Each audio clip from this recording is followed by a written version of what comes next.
Lecture de la deuxième conférence donnée par Rudolf Steiner le 17 mai 1910 à Hambourg, extraite du cycle de conférences intitulé Manifestation du karma, bibliographie GA 120, publiée d'après un sténogramme non revu par le conférencier.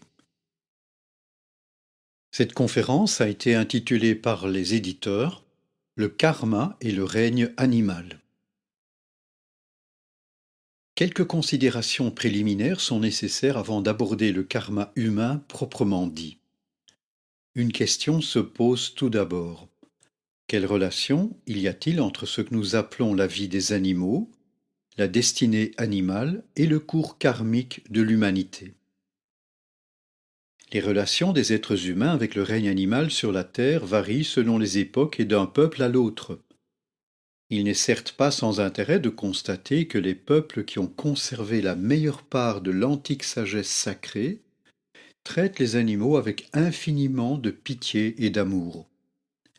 Au sein du bouddhisme, par exemple, qui a gardé des parties importantes des anciennes cosmogonies, les êtres humains avaient à l'origine une façon de traiter les animaux empreinte d'une compréhension et d'une compassion profonde.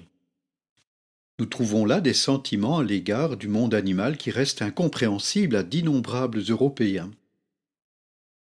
Chez d'autres peuples aussi, rappelez-vous l'Arabe et la manière dont il traite son cheval, surtout quand ces peuples ont conservé quelque chose des anciennes conceptions, vous trouverez une sorte de pitié pour les animaux et d'amitié, pourrait-on dire, dans la manière dont on les traite.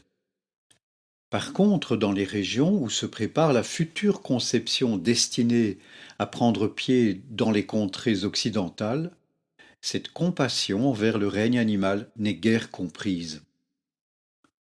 C'est un fait caractéristique au cours du Moyen Âge et jusqu'à notre époque, précisément dans les pays où s'est propagée la doctrine chrétienne, l'idée a pu se faire jour qu'il ne fallait pas attribuer de vie psychique aux animaux, mais une sorte d'automatisme.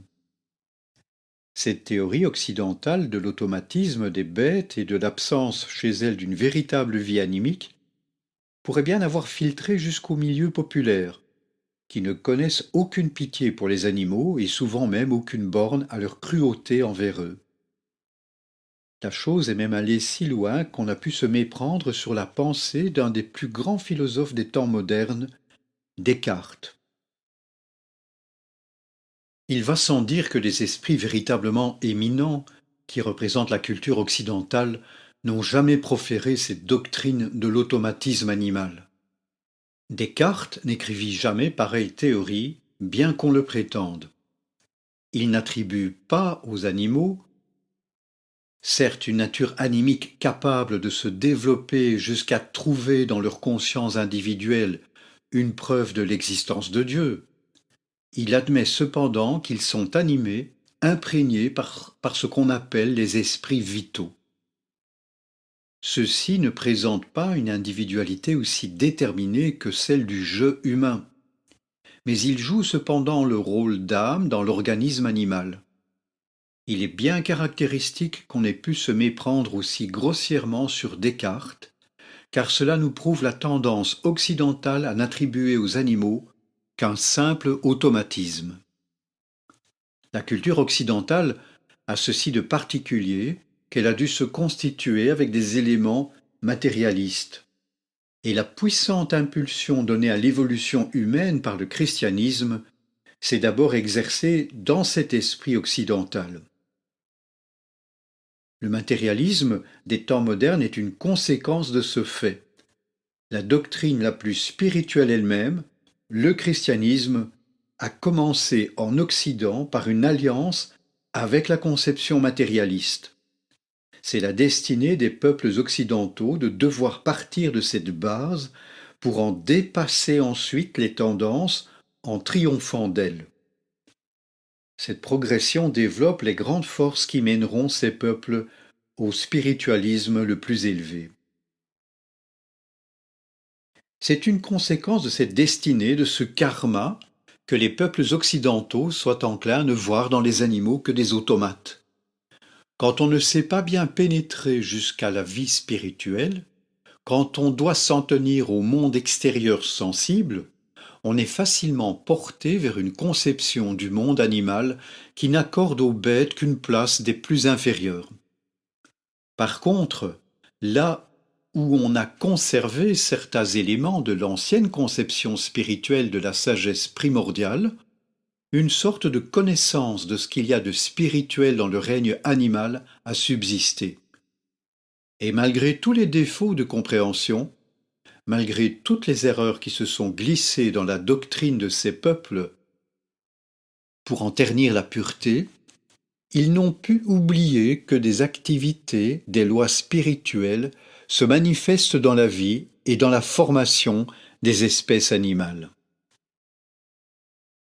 S'il faut donc attribuer à l'absence d'une conception spirituelle du monde l'incompréhension courante à l'égard de l'âme des bêtes, il faut d'autre part se rendre bien compte que ce serait obéir à une pure conception matérialiste que d'appliquer au monde animal l'idée de karma qui sert à comprendre la destinée humaine. Nous avons fait remarquer hier qu'il était nécessaire de s'assimiler avec une grande exactitude le concept de karma. Nous ferions fausse route si nous cherchions dans le monde animal la réaction de l'effet sur l'être dont émane la cause. Nous n'apprendrons à connaître, dans une plus vaste mesure, la loi karmique qu'en dépassant la vie comprise entre la naissance et la mort pour suivre l'être humain à travers la succession de ses réincarnations et constater que l'effet d'une cause engendrée dans une vie ne peut se produire que dans les vies suivantes. L'étude élémentaire de la science de l'esprit nous a déjà appris que nous ne pouvons pas parler de réincarnation quand il s'agit de l'animal. Dans le monde animal, nous ne trouvons absolument rien qui corresponde entièrement à l'individualité humaine et qui subsiste avec sa vie propre pendant le temps qui s'écoule entre la mort et une nouvelle naissance pour revenir ensuite à l'existence par voie de réincarnation. Nous ne pouvons envisager la mort animale de la même manière que nous concevons la mort humaine. Ce serait commettre une grande erreur que de vouloir chercher dans un animal actuellement vivant l'être réincarné d'un animal ayant déjà existé autrefois sur la Terre, comme nous devons le faire pour l'être humain. De nos jours, où l'on est porté à envisager que le côté extérieur des choses sans se préoccuper de l'intérieur, les véritables contrastes qui existent entre l'être humain et l'animal passent inaperçus. Extérieurement, le phénomène de la mort apparaît identique, et en considérant la vie de l'animal entre sa naissance et sa mort, on pourrait supposer facilement que certains éléments de la vie d'un animal sont comparables à certains événements de la vie personnelle de l'être humain. Ce serait une erreur. C'est pourquoi nous allons montrer par des exemples les différences profondes qui existent entre l'être humain et l'animal. Celui-là seul peut se rendre compte de ces différences qui ne se contentent pas d'examiner les faits tombant sous l'observation des sens, mais qui envisage aussi ceux qui se révèlent à sa réflexion. Celle-ci nous découvre un phénomène qui a frappé les naturalistes modernes, mais dont ils ne savent guère tirer parti. C'est le fait que l'être humain est obligé d'apprendre les choses les plus simples. Au cours de son histoire, l'usage des instruments a dû lui être enseigné, et aujourd'hui encore nos enfants mettent un certain temps à les apprendre. Ce n'est pas sans peine que l'on enseigne quelque chose à un être humain, fût-ce la façon de manier les outils les plus ordinaires. L'observation des animaux, par contre, nous force à envier leur sort. Le castor construit lui-même sa demeure si compliquée.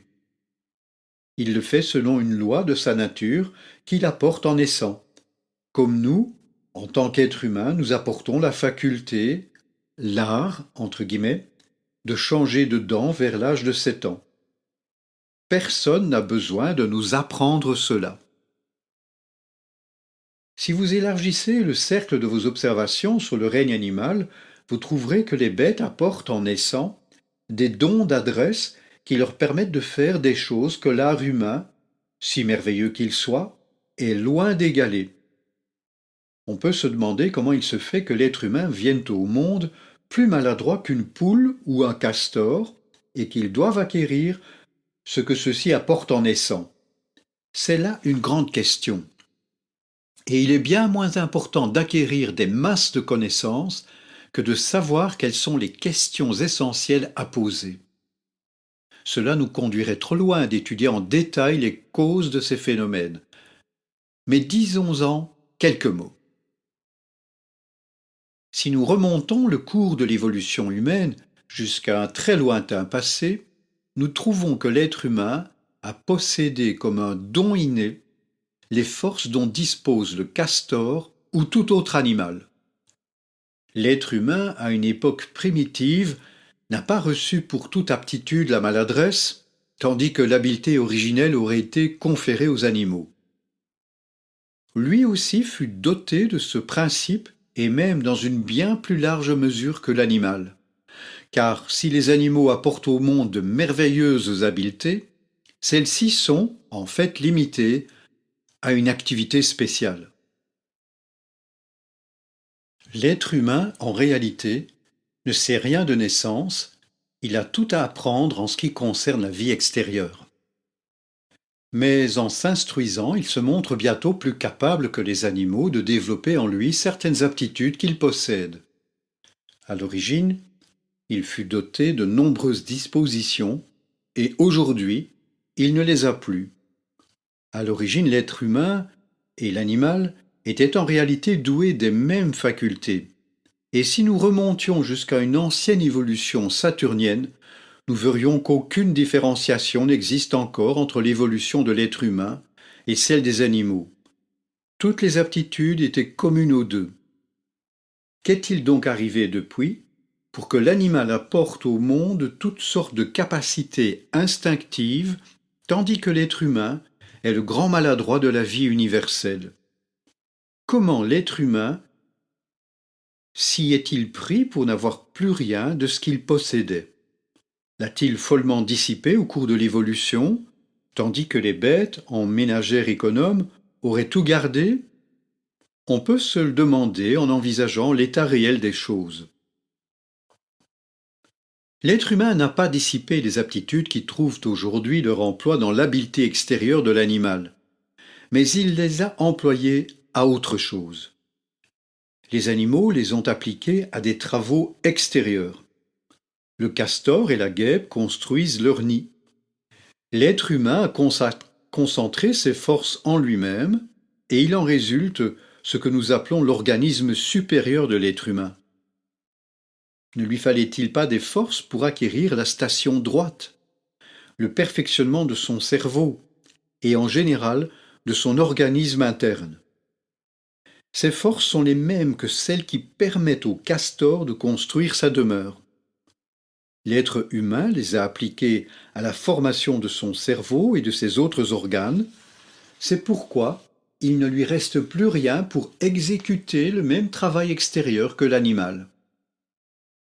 Si donc nous sommes aujourd'hui dans notre constitution plus parfaits que les animaux, c'est que pour l'édifier, nous avons employé intérieurement tout ce que le castor applique extérieurement pour construire sa maison. C'est au-dedans que nous avons construit, et c'est pourquoi nous ne pouvons plus diriger ces forces vers le dehors. Si nous nous en tenons à la conception unitaire du monde, nous comprendrons l'origine des diverses aptitudes et la façon dont elles se présentent à nous actuellement.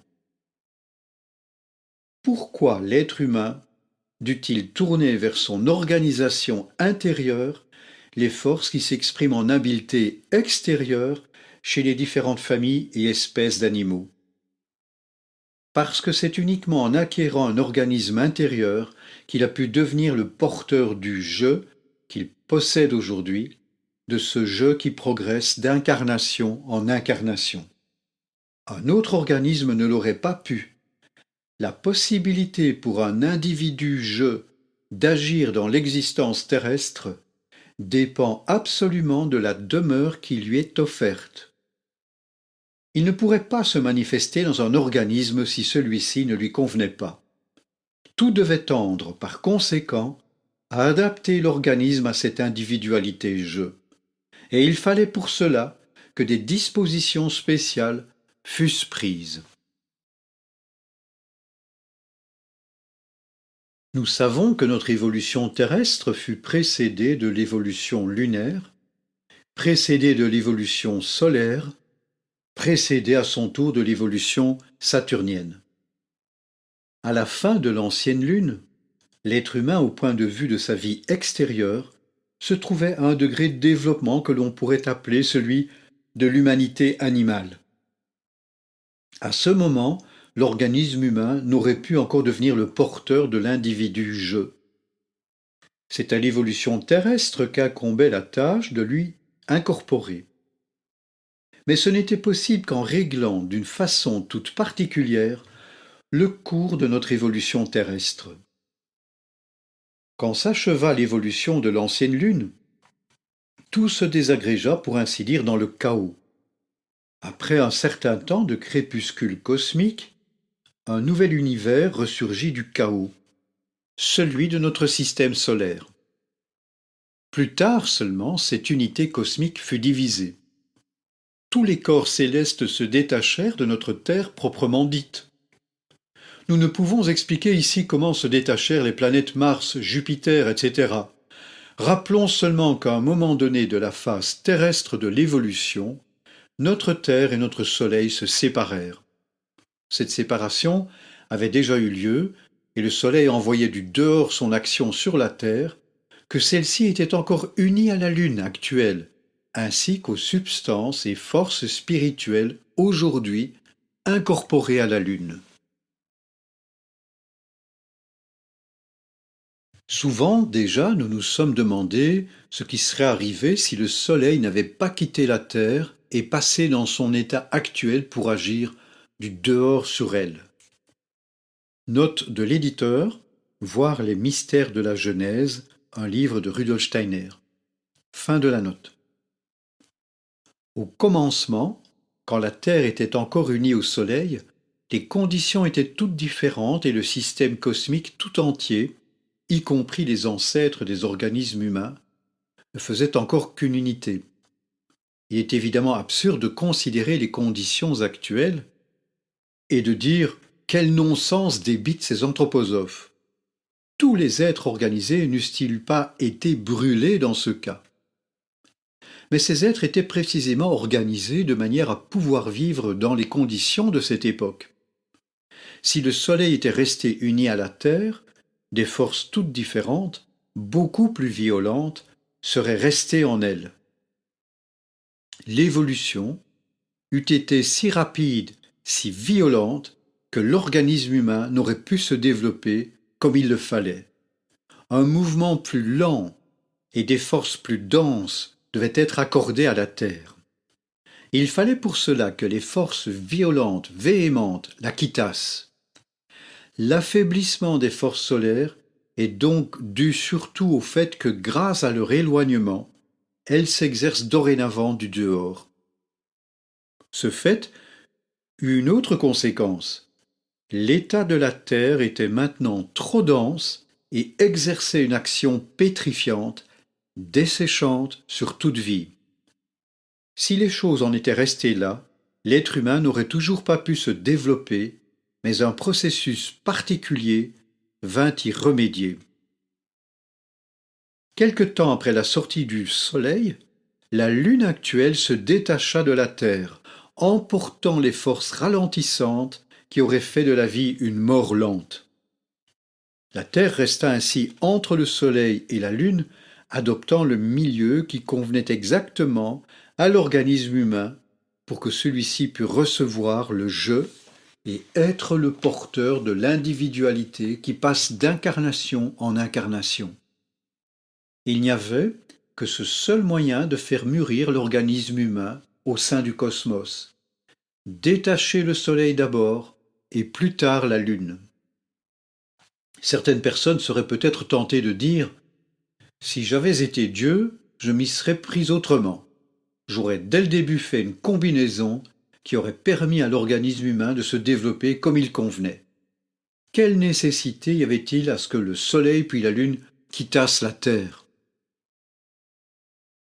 C'est là faire un raisonnement beaucoup trop abstrait et ne pas songer que la création, au sein de l'ordre universel, d'un tout harmonieusement divers comme est l'être humain, nécessite une organisation particulière de chacune de ses parties, et qu'on ne peut transposer dans la réalité ce que la pensée de l'être humain invente et imagine. De façon abstraite, on peut tout penser, mais dans la véritable science de l'esprit, il faut apprendre à penser concrètement. On est amené à se dire « l'organisme humain n'est pas simple.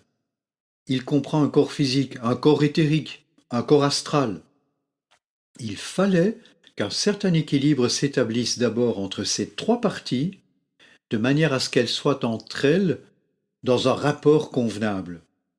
Ceci ne se pouvait que par un triple processus.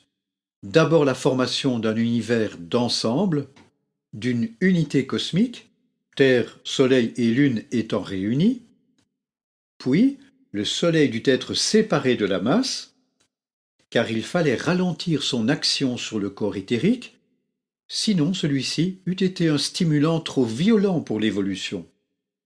Mais ensuite, le danger contraire apparut, le corps astral menaçant d'entraîner l'organisme humain à la mort.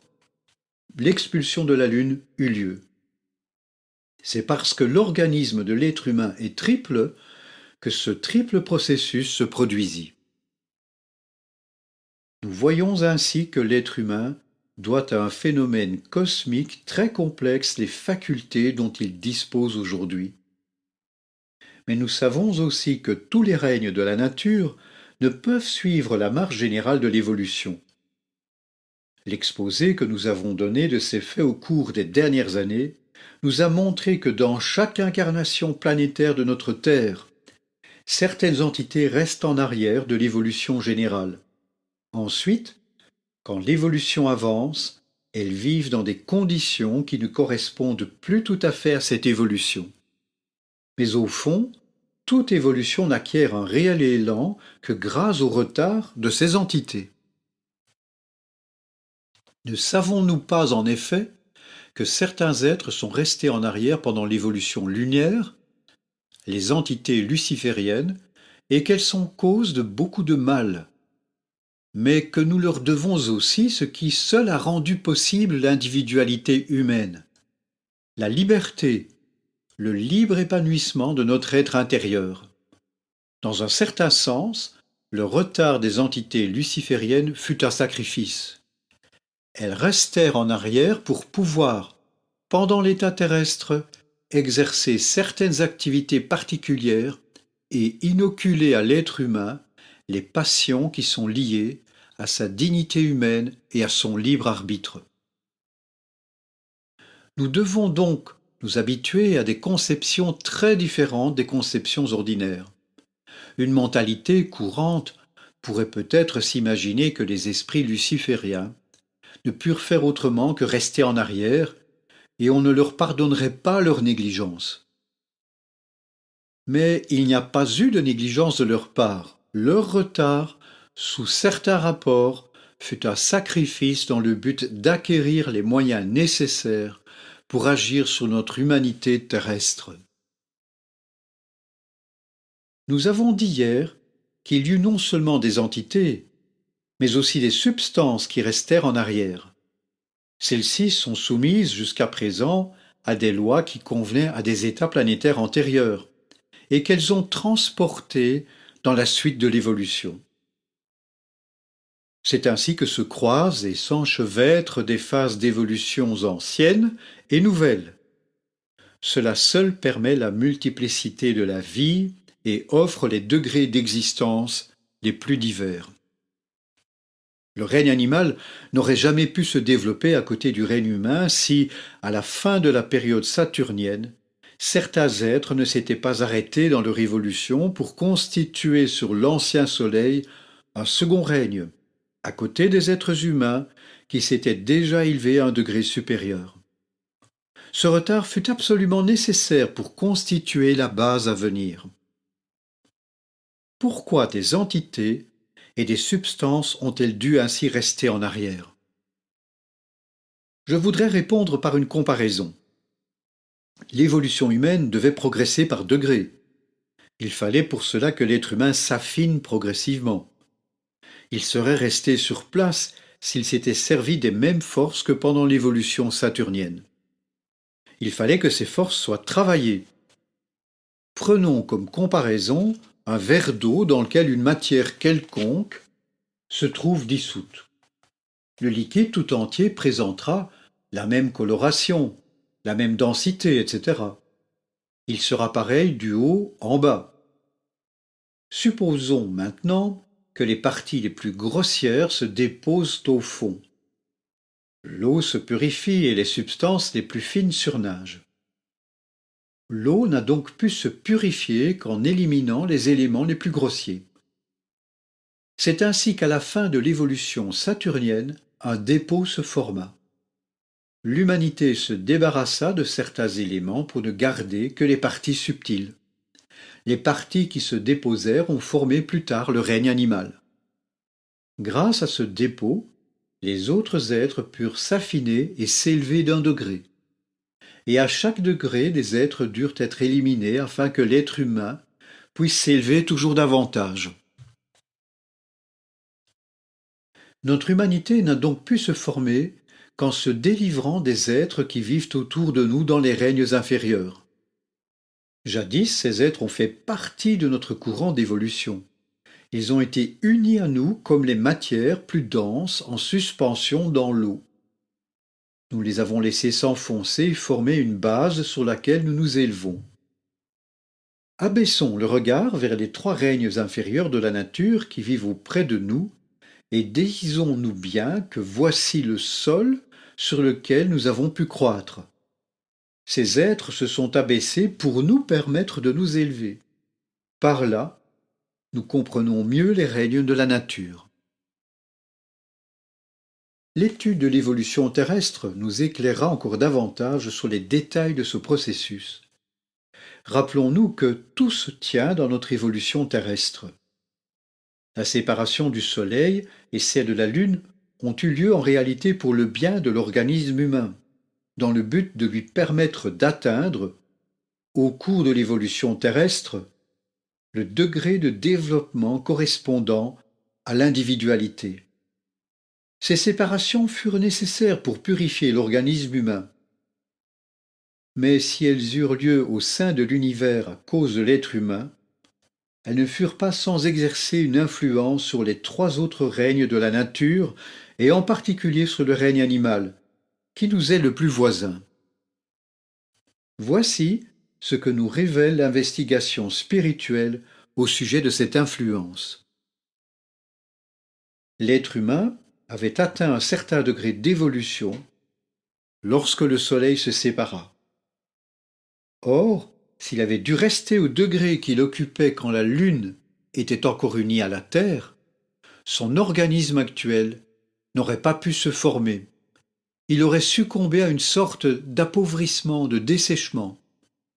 Il fallait donc commencer par débarrasser la Terre des forces lunaires, car l'organisme humain devait rester malléable.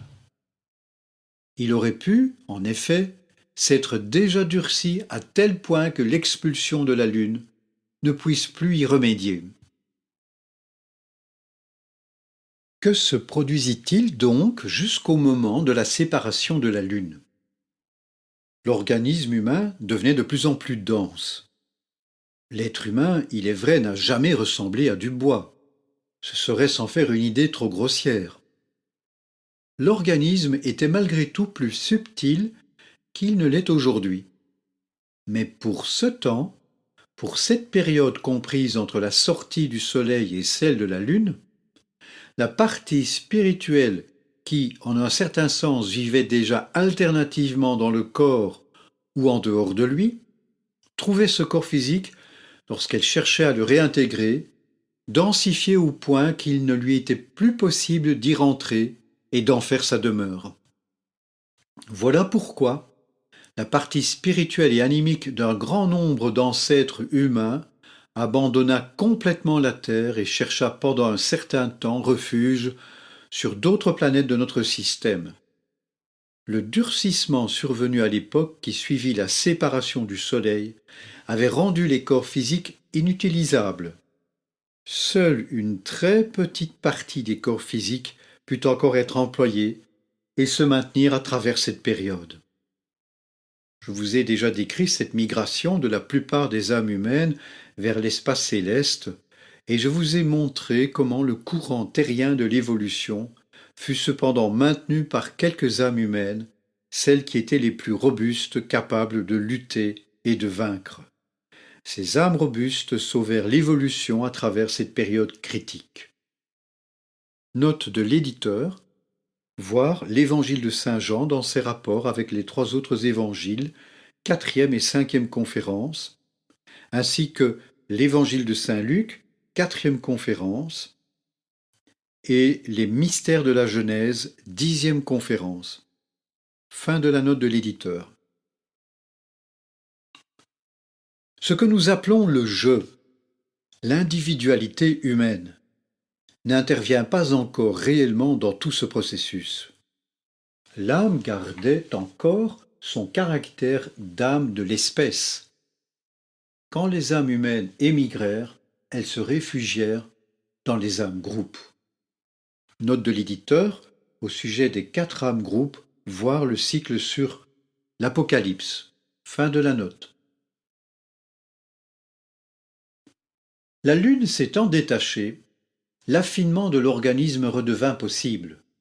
Il put alors accueillir les âmes qui s'étaient réfugiées sur les planètes. Celles-ci redescendirent peu à peu sur la Terre jusqu'au cours de la période atlantéenne et réintégrèrent les corps humains.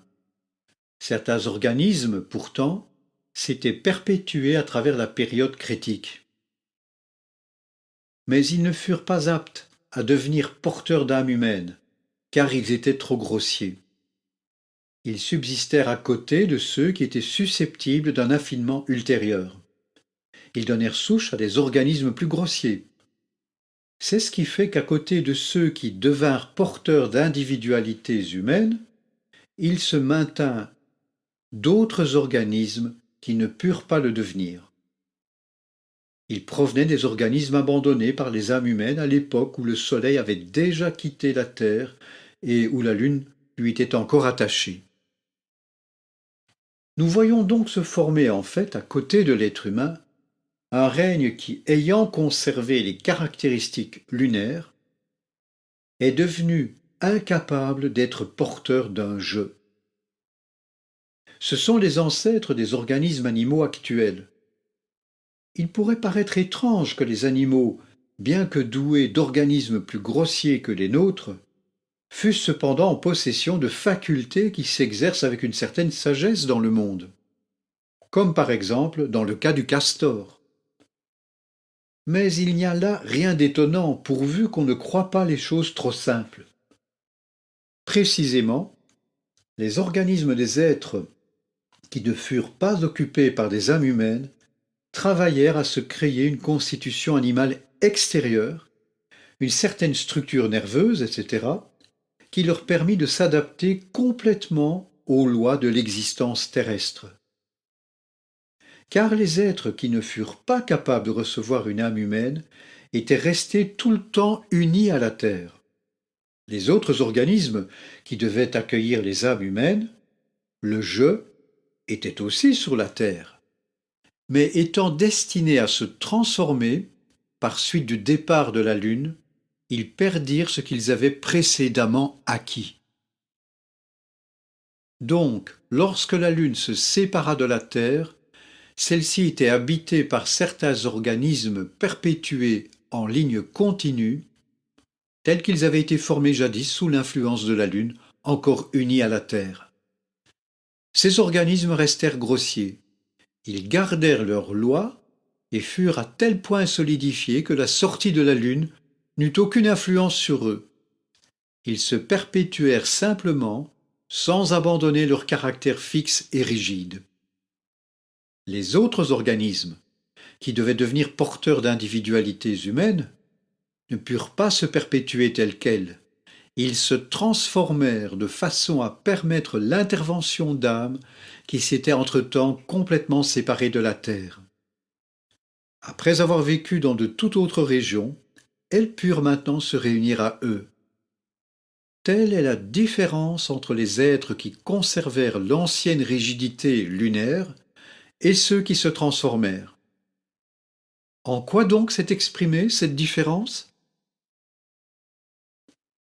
Quand les âmes qui avaient quitté la terre revinrent et prirent possession des corps qui leur étaient destinés, elles commencèrent à construire le système nerveux, le cerveau, etc. Elles employèrent en quelque sorte pour leur construction intérieure les forces qu'elles possédaient. Les autres corps s'étant figés ne pouvaient plus subir aucune transformation. D'autres entités s'en emparèrent alors. Celles-là en étaient restées à un degré précédent et n'avaient pas atteint un développement suffisant pour agir à l'intérieur de l'organisme. Elles s'exercèrent du dehors sur ces corps en tant qu'âmes de l'espèce animale. C'est ainsi que les organismes qui en étaient capables reçurent, quand la Lune se fut retirée, l'âme humaine qui façonna l'organisme de manière à lui donner la structure parfaite de l'être humain. Les corps demeurés inchangés pendant la scission lunaire ne purent se transformer. Les âmes qui en prirent possession furent celles qui n'étaient pas encore capables d'acquérir un je, qui en étaient restées au degré lunaire, qui s'étaient assimilées toute la nature lunaire et qui devinrent alors les âmes groupes des animaux. C'est ainsi que la différence entre l'être humain et l'animal s'explique par les événements cosmiques. Ce sont eux qui produisent dans l'évolution terrestre deux espèces d'organismes. Si nous avions dû être maintenus au niveau de la structure des êtres immédiatement inférieurs à l'être humain, nos âmes flotteraient actuellement autour de la Terre, car nos organismes seraient devenus trop rigides pour les recevoir.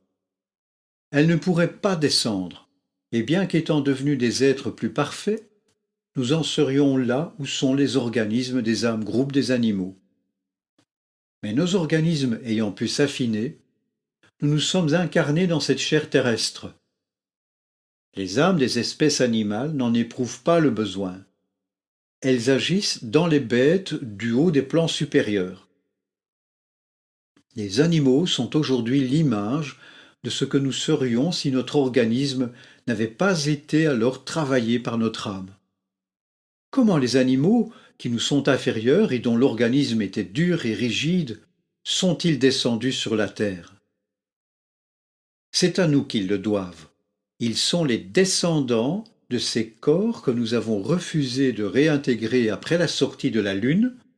Nous les avons abandonnés pour en trouver d'autres plus tard, ce qui ne nous eût pas été possible si nous n'avions pu abandonner les premiers à ce moment-là. Car après la sortie du Soleil, nous avons dû d'abord chercher à subsister sur la Terre. Reconnaissons ici le processus par lequel nous abandonnons par exemple certains êtres au-dessous de nous pour pouvoir nous élever nous-mêmes. Il a fallu que nous passions sur d'autres planètes et laissions nos corps se désagréger sur la Terre.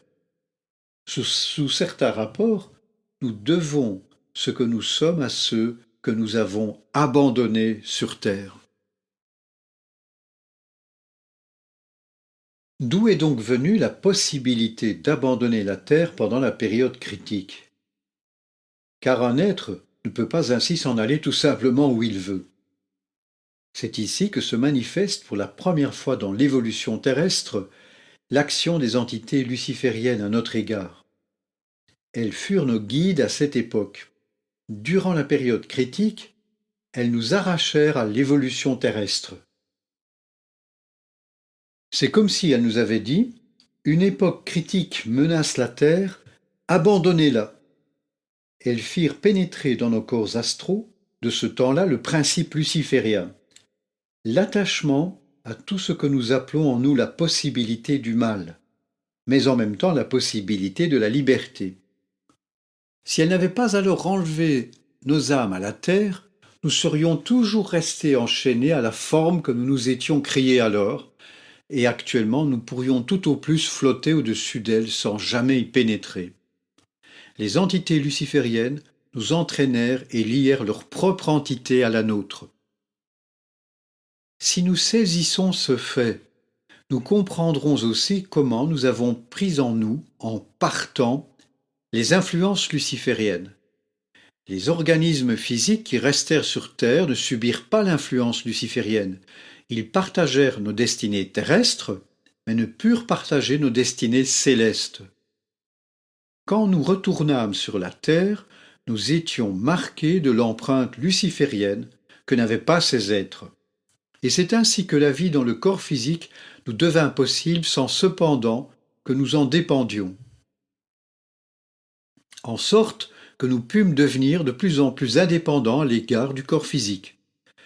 Les êtres qui, au contraire, n'avaient pas subi l'influence luciférienne, représentent pour nous ce qu'étaient nos corps astraux, à l'époque comprise entre la sortie du Soleil et celle de la Lune, ceux-là même, par conséquent, dont nous nous sommes délivrés.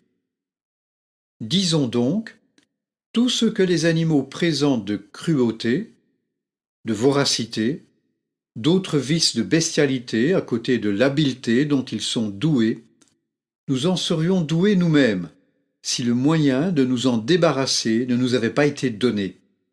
Et nous pouvons dire, la cruauté du lion, la ruse du renard, etc., nous ont quittés et mènent hors de nous une existence indépendante. Les animaux ont en commun avec nous ce qui est le propre de notre corps astral, la faculté d'éprouver la douleur.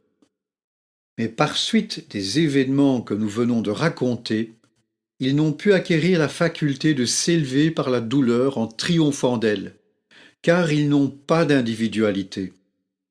Les animaux sont, sous ce rapport, infiniment plus à plaindre que nous. Nous avons certes à ressentir des souffrances, mais chacune d'elles est pour nous un moyen de perfectionnement. Nous nous élevons par elles en les vainquant. Nous avons laissé derrière nous des animaux qui possédaient déjà la faculté de souffrir, mais non pas celle qui leur aurait permis de s'élever au-dessus de la souffrance et d'en triompher. Telle est la destinée des animaux. Ils sont comme notre organisme tel qu'il était alors que nous étions déjà capables de souffrir, mais que nous ne savions pas encore surmonter la douleur et la transformer en ce qui peut faire du bien à l'humanité. C'est ainsi qu'au cours de l'évolution, nous avons laissé aux animaux ce qu'il y avait de pire en nous, et ils sont autour de nous comme les signes qui témoignent du perfectionnement que nous avons atteint. Nous ne nous serions pas débarrassés du dépôt grossier que nous portions si nous n'avions pas abandonné les animaux derrière nous. Il faut apprendre à ne pas considérer ces faits comme des théories, mais à les ressentir dans son âme. Avec un sentiment cosmique du monde, nous devons dire aux animaux « Vous voici autour de nous, vous ressentez de la souffrance. Nous autres êtres humains, la souffrance, nous en retirons un bienfait, car nous possédons le moyen de la surmonter, tandis que vous ne pouvez que la subir. Ayant reçu la souffrance, nous vous l'avons laissée et nous avons pris pour nous la force d'en triompher. » Si la théorie se transforme en un sentiment cosmique, il se développe en nous une compassion profonde à l'égard du règne animal. Là où ce sentiment a jailli de la sagesse primordiale, là où les êtres humains en ont gardé le souvenir, issu d'une clairvoyance qui découvrait l'état passé des choses, là s'est maintenue la pitié, la compassion pour le monde animal. Cette compassion renaîtra quand les êtres humains accueilleront la nouvelle sagesse spirituelle et reconnaîtront de nouveau le lien qui rattache le karma humain au karma du monde. Pendant les époques, pour ainsi dire, d'obscurcissement, où s'est implantée la pensée matérialiste, ces rapports ne pouvaient guère être soupçonnés. On envisageait alors que les choses qui sont séparées aujourd'hui dans l'espace, sans songer qu'à l'origine, tout ne faisait qu'un. Il était naturel qu'on ne sentît pas le lien qui unit l'être humain à l'animal, et dans toutes les régions de la Terre où l'on eut la mission de voiler la conscience de ce rapport, où elle fut remplacée par une conscience limitée à la surface de l'espace, l'être humain a de façon étrange payé sa dette envers les animaux. Il les a mangés. Ces faits nous montrent combien ces idées sont liées au monde des impressions et des sentiments. Ceux-ci, en dernière analyse, en dérivent. Et à mesure que les idées et les connaissances se transformeront, les sentiments et les impressions changeront aussi au sein de l'humanité. L'être humain n'a pu faire autrement que suivre une évolution. C'est pourquoi il fut obligé de laisser sombrer d'autres êtres pour s'élever lui-même. Il ne pouvait pas leur donner l'individualité qui compense par le karma les souffrances qu'ils endurent. Il n'a pu leur transmettre que la souffrance sans la loi karmique de réparation. Mais ce qu'il a pu leur donner alors, l'être humain le leur donnera un jour, quand il sera devenu libre et conscient de lui-même. Alors, en toute conscience, il comprendra la loi karmique et se dira « C'est aux animaux que je dois ce que je suis devenu. La dette que j'ai jadis contractée envers eux, il faut maintenant que je la paie en les traitant d'une manière réparatrice. » Le progrès d'évolution dû à la connaissance du karma amènera, entre l'être humain et le règne animal, des rapports meilleurs qui ne sont maintenant, surtout en Occident. L'être humain a fait tomber les animaux. Il saura les traiter de manière à les faire remonter.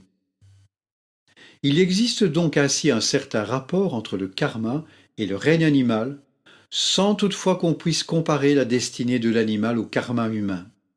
Mais si nous considérons l'évolution terrestre dans son ensemble et ce qui s'est passé pour que l'être humain se développe, nous verrons que nous pouvons parler d'un lien entre le karma de l'humanité et celui du règne animal.